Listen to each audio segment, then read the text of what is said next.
And there's no other city that can do that like Houston. Most parts of the country, you're talking about a black and a white conversation when you talk about demographics. Houston has everything and everyone, and the resonance is amazing.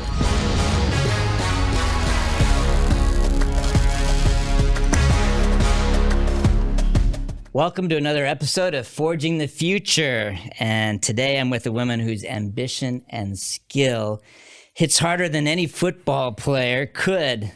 Natara Branch, CEO of Houston Exponential, a venture advisor, investor, and so much more. Welcome to the show, Natara. Thank you. Thank you for having me. I'm super excited to be here. I'm excited to have you on. So tell me a little bit about where you're from and what brought you to Houston. Sure. So I am a military brat, if you will, and so had a choice. I always say I have a choice of what I call home, and Houston is my choice. So I went to University of Houston, and I describe it as love at first sight. My sister was here on a school visit. I saw it. I saw the city, saw just the essence of Houston, fell in love with it, and this is what I've called home ever since. Nice. Well, we're go Cougs. I went to U of H as well, although probably much earlier than you did. So, but your background is actually in accounting, right? And tell me about how your interests evolved. Did you get an accounting degree at U of H? I did. U of H is a phenomenal accounting program. It was Melcher Hall, just Melcher Hall before it was Bauer, but it is a phenomenal accounting program. And I went there with the idea that I was just going to be a CPA. The love of numbers. I always tell people, you cut me, I bleed numbers. I am an accountant through and through. And I wanted folders. I wanted that corner office. I wanted to be an accountant. If you would have left me to my own thing, that's all I would have done with my career. But somewhere along the line, someone said, you have a little bit too much personality. Maybe they said I talk too much. I don't know what it was. When they were like, you can do other things. And so I used that accounting background and that foundation to do things like marketing and branding, and now Houston Exponential. So it's been a serious evolution of things, but really that foundation of accounting, which accountants think they can do absolutely anything. I'm one of them. So it really is around, it's just an evolution of someone who just saw something in me that I actually didn't see in myself. So they were like, wait, you have too much of a personality to be an accountant? Not my words, but, but if people just discount accountants, it's like we're behind some cubicle just crunching numbers, but we get to see the whole entire business. And that's one of the things I loved when I went to the NFL. I got a chance to see the entire business. We went there at a time when the NFL was making a lot of money, and because of the revenue sharing, which is unique in the sports industry, people wanted to check each other, wanted to check the different amounts of money that were going to each of the teams. But it allowed me to see every single department, every single club, and what they were doing, how they were doing business differently.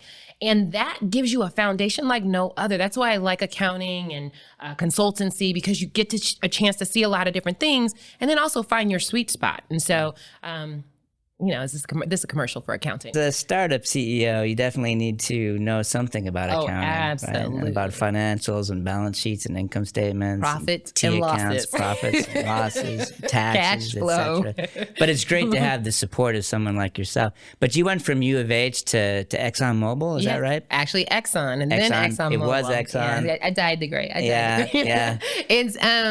It was interesting because Exxon at the time had a leadership program, and I was in National Association of Black Accountants at U of H, and they brought together all the leaders that were on campus. And Exxon was a big thing in town at the time. And so I did an internship with Exxon and really had a phenomenal internship that gave me what ended up being a foundation for other internship programs that I helped to design. Real tasks, not just going to get coffee, but real problems to solve over that summer. And so we joined them and then ended up learning how to be a turnaround specialist. And what I mean by that is finding problems and finding solutions, or identifying problems and finding solutions. And so then I ended up not working for, but someone heard about my work at ExxonMobil, because once ExxonMobil merged, I ended up doing some merger work. And then that person went to the NFL and said, I like what you've been doing. Why don't you come along? Because ExxonMobil had a very mature audit program, and they wanted us to sort of bring that skill set to the NFL. Interesting. I wasn't interested in the NFL per se, But my father told me it's a job you will not pass up. And it was an opportunity for me. Don't laugh at me. Don't laugh at me. But I really wanted, at the time, it was when fraud and fraud awareness was becoming a big thing. And I wanted to propel my career as a fraud awareness accountant. Now what everybody calls forensic accounting. So I went to New York to become this novelist, because all good crimes start and stop with the money. And I was going to stop the crimes with my accounting background. So I was going up there to get some experience. So it was that foundation from ExxonMobil, went to the NFL in audit, and then just got pulled out of that to strategic partnerships and then consumer products and retail brand and marketing in youth football, and then football operations, where I started going into tech and innovation. That is interesting. We have so much in common. U of H, intern programs. Also a big fan of intern programs and the power of that. Yeah. The right kind of intern program where you're not a copy jockey. And you can take that ball and actually do real work. Yeah. That's what an intern program really should be about. Yeah. And then also what we talk about in our startups is just that power of networking, right? So you do a great job. Someone knew you were someone that they wanted to work with, brought you into the NFL. Yep. And that wasn't an opportunity that you would have necessarily chased in the beginning. But because they knew about you and they had seen you in action, they brought you to the NFL. People ask me that all the time. How do I get into the NFL? And what you just said is like one of those spark words. People need to see what you're doing, not just hear what you say you want to do. So people they would say, I want to be in the NFL. I really love the Texans, or I really love whatever team. So that's the worst thing you could ever say in sports, because we want everyone to be a fan.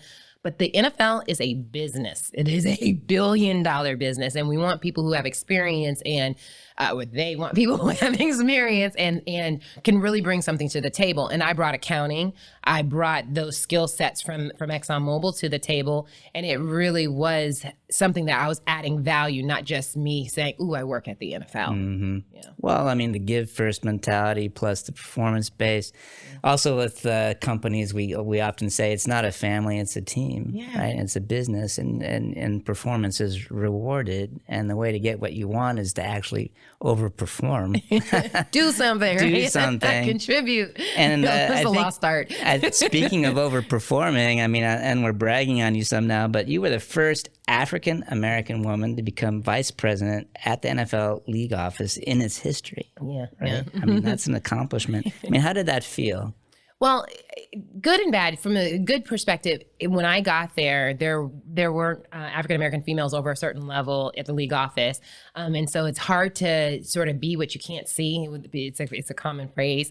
And I made it that determining factor that I was going to sort of break some doors down. But the bigger piece of that was, it's not about me being a first, but it's about me not being the last. And that's what I always said. I can be your first, but I will never be your last. And if you look at the NFL right now, you've got executive vice presidents, senior vice presidents, some phenomenal women, some phenomenal women of color who are just blazing trails. And I think that's actually more what I'm proud of than being a first, because that's actually more of a sad story that you're a first. Yeah. But to say that so many people have done incredible things and been rewarded for that from a promotion perspective, or coming into the league office, that's what really gets me going. And then I always tell people, don't look at my resume, look at my alumni. If you look at the young ladies and even some young men who I have mentored, I call them my alumni, the Natara alumni, their success is my success. And so when they're breaking barriers and ceilings and all of these kinds of things, that's what I hang my hat on. So yes, I can be your first, but never your last. Yeah, it's interesting to me too, like how long it's taken for some of things to happen, and surprising that it's been like fairly recent, and it's like, really, it hasn't happened already, but I'm glad it is happening, and it is happening over and over again, and that's good. But tell me a little bit about the transition over those 18 years that led you to working in the innovation and strategy side of things. Absolutely. So I knew I was always coming back to Houston. We were talking about the fact. Because in the NFL, where were you? I mean, in New York. New York. Okay. You're still in New York. Okay. I was in New York. Did not necessarily care for New York that much. But I was going up to New York for 1 year. I didn't unpack my boxes until I was there for a year and a half. Because I knew I was going there, get my experience, and come back home to Houston, Texas. It only took me 18 and a half years. I'm a little slow in that. But you did it. You got there. I finally got there. I always knew I was coming home. Always knew it. But they kept giving me opportunities, and I kept going after strategic projects and things of that nature. And just adding to the tool belt, but always with that vision. I'm going back home. So kept my 713 phone number, like OG 713. Nice. We bought a house here in Houston because I knew I was coming home. And when we finally got the opportunity to do that, it was a no-brainer. So how I got there, though, to answer your question, like I said, just strategic projects that I was working on, just building on that tool set. In my very last position, I had the opportunity to do innovation and technology in football. So it was a liaison between the owners of the teams and the league office in the future of football. Where were we going to be in the next 5 to 10 years?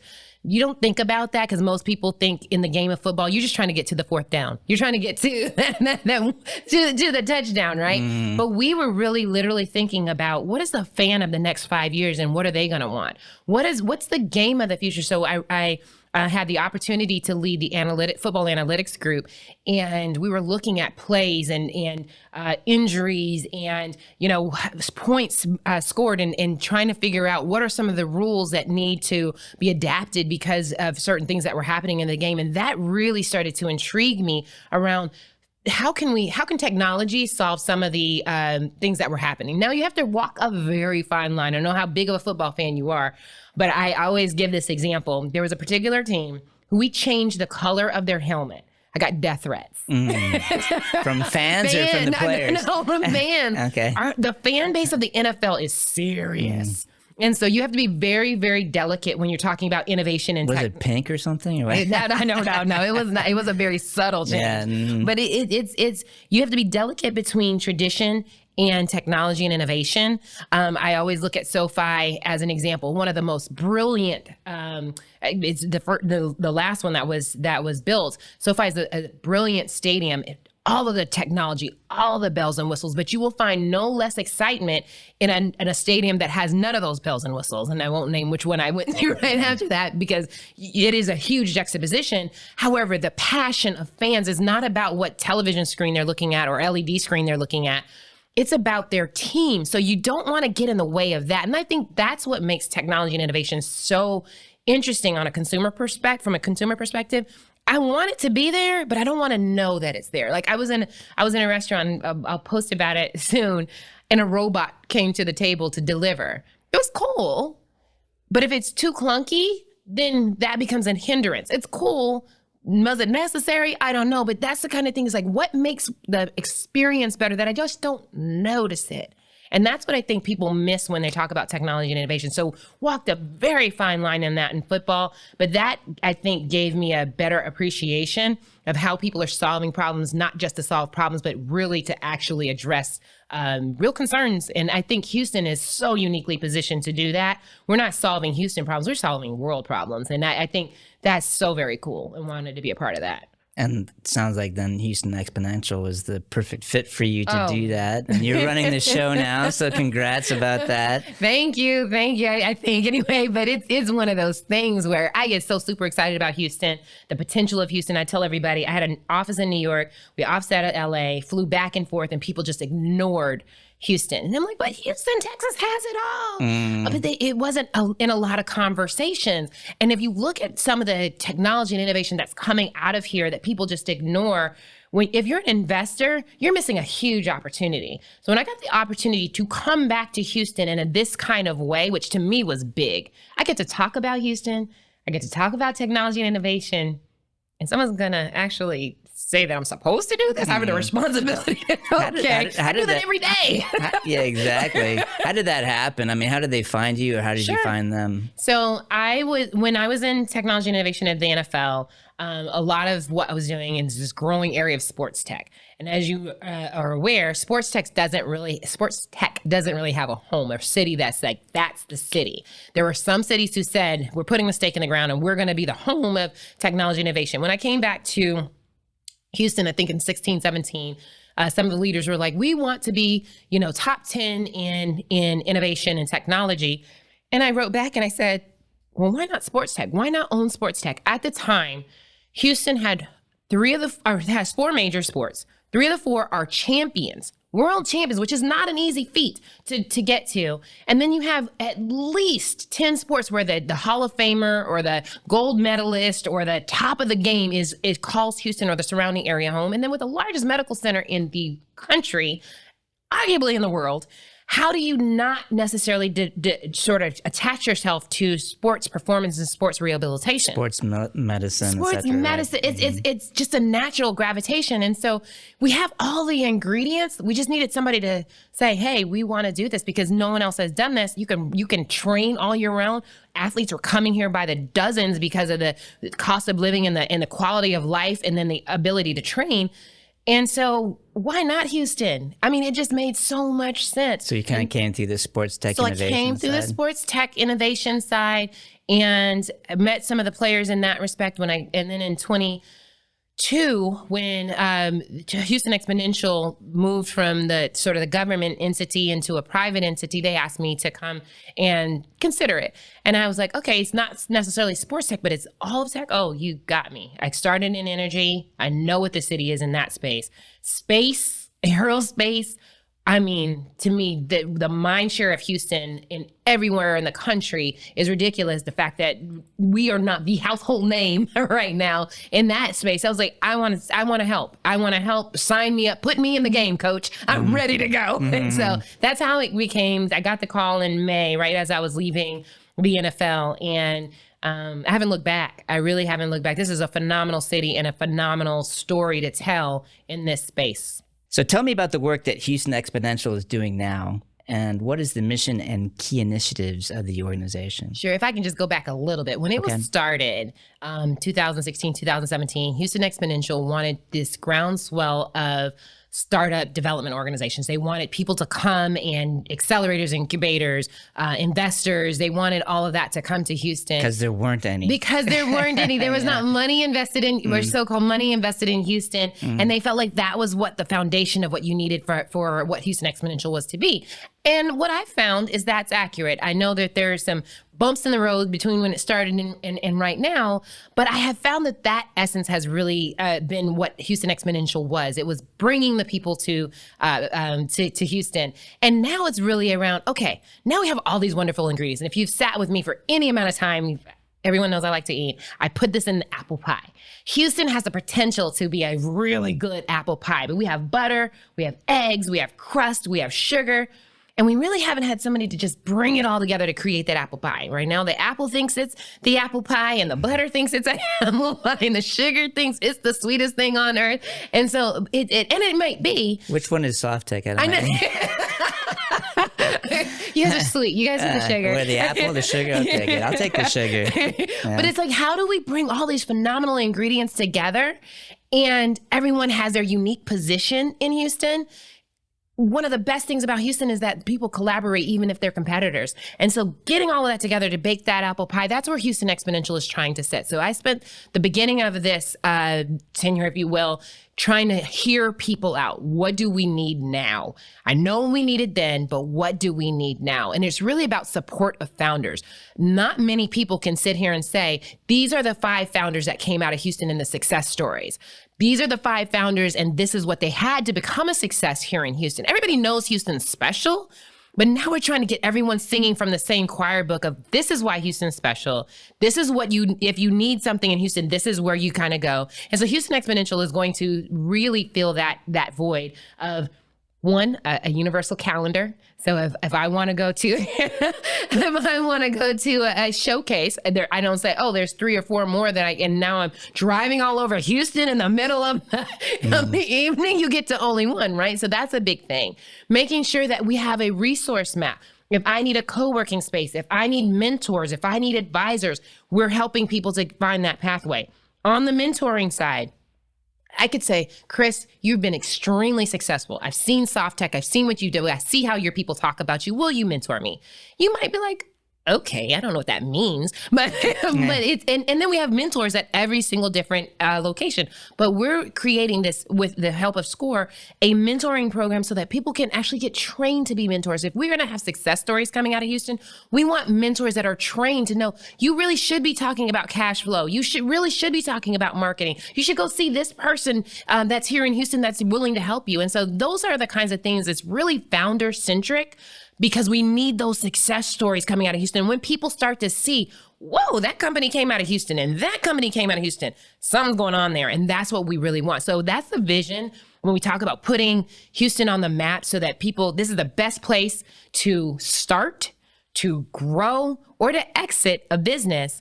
That's what the sort of the long-term vision is, but it really is around how do we get the founders that are currently here or coming here to be successful, and then working with all the SEOs to make sure that that happens. Yeah, it's really, really needed, that kind of coordination, so we're not stepping on each other's events, and so we're coordinating and helping people get through this ecosystem, and they know what the options are, and they can take advantage of everything that we're offering. I mean, if you're a founder, you just want success. You don't care about what entity doesn't like another entity or what, you really just need to meet all the great players and get all the real resources that you need. And you don't hear about that in other successful ecosystems. So we want to make sure that you don't hear about that here. It's the collaboration, and I agree with you. Houston is very collaborative. Oh, yeah. We're big believers in the tide raises all boats, right? Yes. And so that's why when we're doing things like the Chili Showdown, right, we actually have competitors there because it's, we need to do this together and build the ecosystem together. It's the power of together. That's what's going to put Houston on the map. That's what's going to drive this culture of tech and innovation. Is that what you think uniquely positions Houston? Well, I think uniquely positions Houston is the fact that people are willing to collaborate, but I also think it's the accessibility. You don't have to wear the right clothes, go to the right places, know the right people, have the right vernacular, go to the right schools to succeed here. This is a roll up your sleeves, get dirt under your nails. Hopefully I don't have any dirt under my nails. Not today, right? Not today. But this is the most accessible city where people will sit down with you and have a conversation. I've seen you specifically have conversations with people in other cities. They would be too afraid to talk to you. Here, that's not the case. And I think that's what's unique about this city is that people are so willing to help. They're so willing to put their experience and their whole thing on the line for people that they really believe have the drive and the innovation to actually do something, here incredible in Houston, because they've seen it, they've done it, they understand what that is. And I think that to me is our secret sauce. Yeah, and that wasn't going to happen before when we didn't have these locations like the Canon, the Ion, the Post, or Sawtech Venture Studio, other things where founders can come and meet other entrepreneurs, meet other investors, meet the mentors. When I started my business 35 years ago, there was nowhere to go. Yeah. People used to say, you must know a lot of entrepreneurs in Houston. And I was like, I don't. Where are they, right? I mean, of course, I know a lot now in the last 4 or 5 years, but I agree with you. So you mentioned this before, and Houston is home to a lot of legacy industries, right? What do you think is an up-and-coming industry that investors and founders should be on the lookout for? And I think the interesting thing about that question is in 16, 17, when they started Houston Exponential, that was kind of the back talk was like, we want to get away sort of from the oil and gas, kind of identity of Houston.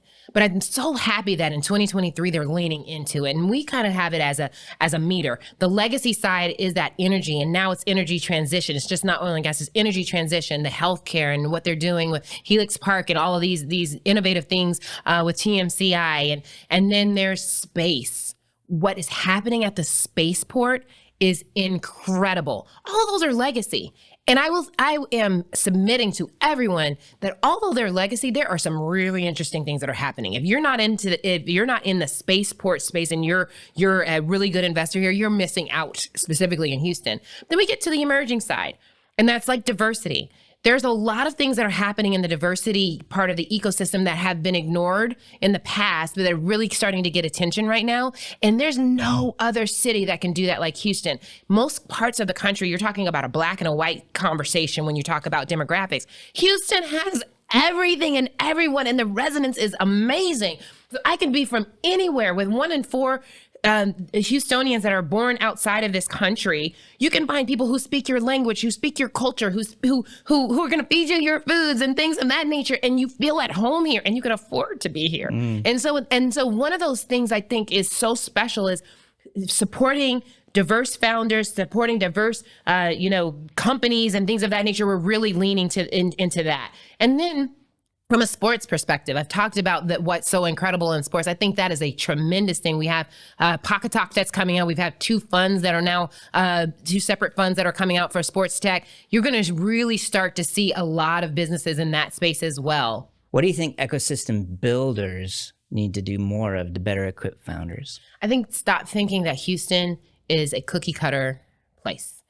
So we can bring sort of that traditional innovator or incubator or an accelerator here, but that doesn't necessarily fit all of the needs of Houstonians, right? And so I think that curating sort of development for Houstonians and Houston founders, and then because not all Houstonian founders are born and raised in Houston. and so making sure that there's just not a cookie cutter approach. We're not trying to take Silicon Valley and become Silicon Valley. That's not what we're trying to become. And we're not trying to take Austin and become Austin. We have a lot of people that are coming from Austin and thinking that you can just replicate what's happening in Austin. And we are unique. Like I said, we are a advanced manufacturing center. We are people who tinker. We are people who build. And so it's not necessarily just apps and people say, oh, we're going to only support individuals with apps. You're going to be missing out on an entire industry because people build here. When you look at how people look at the traditional entrepreneur or the startup founder, you think of stereotypically, you think of someone who's in their mom's garage or, at home or whatever, and they're in this certain age group and they look a certain way. But here you have so many people who have families and live in the outskirts of Houston. And so having them to, come in for an accelerator or incubator every single day might not be what's needed. There might need to be some more digital solutions for that because you got somebody in Richmond or Rosenberg or the Woodlands who really has an incredible idea but needs the same resources as somebody who's living downtown. Mm-hmm. Yeah, I think that's what's worked also with our venture studio, partly accidentally because of COVID, but we only require the founders to be in 1 week per month, right? And then we've attracted actually second-time founders and an older founder mix because they do have those families and they can't come and spend 90 days in an incubator program. Oh. And so being able to come for a week and then go back home and do the rest of it virtual works just great. It's meaningful. Right? It's and they understand that you understand what it's like at that point. And I think that's what the best of development organizations and ecosystem builders can understand about Houston. We're unique. Not everyone is in one point in this. This city is huge. Just to get here, it was 5 miles and it took me 25 minutes. Yeah. Houston is unique. Well, and I think leaning into that and understanding, everyone wants to try to be the next Silicon Valley, but we need to be ourselves. We need to be Houston. What makes Houston strong. Yeah. Mm-hmm. Yeah. Well, what do you think are some of the insights that you can share? Because I know you've networked with a lot of the different programs, accelerators, investors here, and you've been in contact with them. So anything that you can share there? Sure. 2 myths that I want to bust right here. Myth busting. You hear it here first. Get your One pencils. is people keep telling the 2 things I've heard. One was that we don't have the talent. That is a crock of bull. Rodeo style. There's always been a lot of tech in Texas. You think, from a tech standpoint, especially hardware, software, etc., that started here, right? So, come on. Anyway. I think you had Wade Pinder on one day, and he gave me this. He was like, people say data is the new oil. It's like, who does oil like Houston? And so it's one of those things. It's like talent here is robust. Stop saying we don't have to. Now, do we export talent? Absolutely. Do we import talent? Absolutely. But we have a lot of talent that's here and ready and willing to, and able to go. We just need to start pointing them in the right places and making sure that they have the resources. The second thing that I hear all the time, myth buster number 2, that we don't have money. How in the world can you ride around this city and say this city doesn't have money? We just don't have investors that have necessarily put into these tech and innovative spaces, but they're investing in energy. They're investing in health and life sciences. And now it's time for us to help make sure that they're aware of their other opportunities. That's an education thing. That's not a lack of thing. And so that's one of the things that has really been bugging me. And some of the things that Houston Exponential is doing is, 1, identifying the talent and making sure that we have the right talent for the right spaces. And then 2, making sure we have investor engagement. We have a number of investors who have not necessarily collaborated together. And one of the things that came out of Tech Rodeo, shameless plug, is that we had investors come together and say, what are they looking for that Houston isn't providing, that they're now spending money outside of Houston? And so we're trying to address those things, making sure that founders are ready and understand what investors are looking for specifically if they're here in Houston. So those are two big myth busters. You heard it here first. That's why this is the show. Yeah. Exactly. Well, and we're working to help with both of those things, first of all. I mean, we certainly have the tech and soft tech, but also just trying to help the investment community see and identify and qualify what the opportunities are in startups and tech. Because, think about the Houston and the Texas wildcatter spirit, where we're throwing money in a hole in the ground. And I think I'm going to take a risk with that. And they can do the exact same thing with some help and qualification. It's not that risky. It's less risky when you have someone that can help you qualify. Like, here's a startup. They've got something great. They just need the money. And this is where we want to go with it. So. And if you're in other parts of this country, you sort of already had that notion of the risk tolerance and things that are identified as risky, but you just hit the nail on the head. You got people who were investing in dry wells, right? And it was okay. If I lost money, it was okay because I knew the next one was going to strike. That same mentality, applying it to this type of part of the industry, is actually de-risk. And so it's one of those things where we just have to get people across that fence. Yeah. And so working with people with you guys to do that, we're going to do it. We're ready to be working with you on that for sure. So what should we look out for coming from Houston Exponential? Well, in the next in the next few weeks, we're relaunching our website. So that portal, as I mentioned to you, we've got a couple of 3 really key things. That calendar, everyone has asked us for. Is we want to make sure that people are submitting their events, and it's free to do so, submitting their events so that we're not stepping on each other's toes.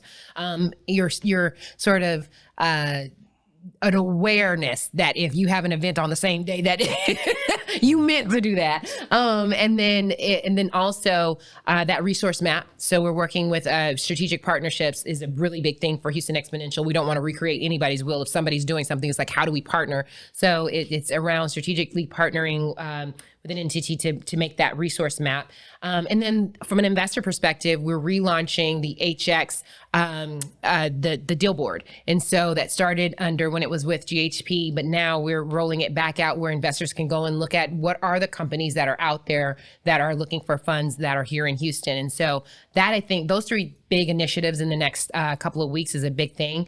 Event-wise, the innovation awards are coming. We've added some really good awards. It is the innovation event to be at. That's the way we've described it. I said, what's our North Star? We really said to be in innovation in Houston, you need to be there. You want to be recognized, one, but you also want to be in the room and networking with individuals who are doing great and amazing things. And I think that's going to be a central point. And then we are now starting our committee, which I'm going to tap into your crew and you for Tech Rodeo, because Tech Rodeo this next coming year is going to be bigger and better than it was in the past. And we just have really big visions for what that can be for not only Houston, but Houston founders. That's fantastic.